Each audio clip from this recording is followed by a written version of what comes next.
श्रीवेङ्कटाचलपते तव सुप्रभातम्।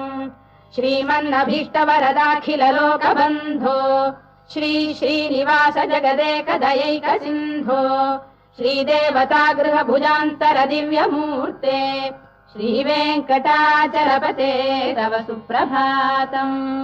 श्रीस्वामि पुष्करिणिकाप्लव निर्मलाङ्गाः श्रेयोर्धिनो हर विरिञ्च सनन्दनाद्याः द्वारे वसन्ति वरवेत्र हतोत्तमाङ्गाः श्रीवेङ्कटाचलपते तव सुप्रभातम्। श्रीशेषशैल गरुडाचल वेङ्कटाद्रिनारायणाद्रिवृषभाद्रिविषाद्रिमुख्याम् आख्याम् त्वदीय वसतेरनिशम् वदन्ति श्रीवेङ्कटाचलपते तव सुप्रभातम्।